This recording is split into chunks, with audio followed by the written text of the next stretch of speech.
ഇണചേരാൻ താല്പര്യമില്ലാതെ വന്നാൽ ചത്ത പോലെ കിടക്കുന്ന പെൺതവളകളെ പറ്റി കേട്ടിട്ടുണ്ടോ? ശാസ്ത്രജ്ഞർ പറയുന്നത് ഇതൊരു സർവൈവൽ സ്ട്രാറ്റജിയാണെന്നാണ്.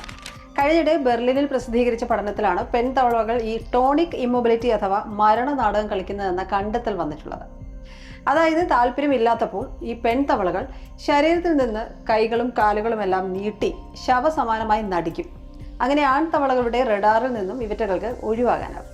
ഇതിന്റെ പ്രധാന കാരണം എല്ലാ ആൺതവളകളുമായും ഇണചേരാൻ ഈ പെൺതവളകൾക്ക് താല്പര്യം ഇല്ല എന്നുള്ളതാണ്. പൊതുവെ മേറ്റിംഗ് സീസണിൽ ആൺതവളകളുടെ ശക്തമായ മത്സരമാണ് നടക്കുക.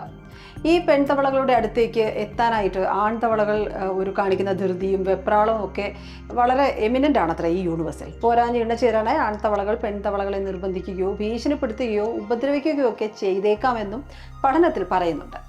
അപ്പോൾ ഈ ഇണചേരൽ, അതായത് ഈ ഇണചേരൽ പിടിവിലിക്കിടയിൽ പെൺതവള ആൺതവളകൾക്കിടയിലോ അവയ്ക്കടിയിലോ ഒക്കെ കുടുങ്ങി പോകാനുള്ള സാധ്യതയുണ്ട്. ഇത് അവയുടെ മരണത്തിലേക്ക് വരെ നയിച്ചേക്കാം.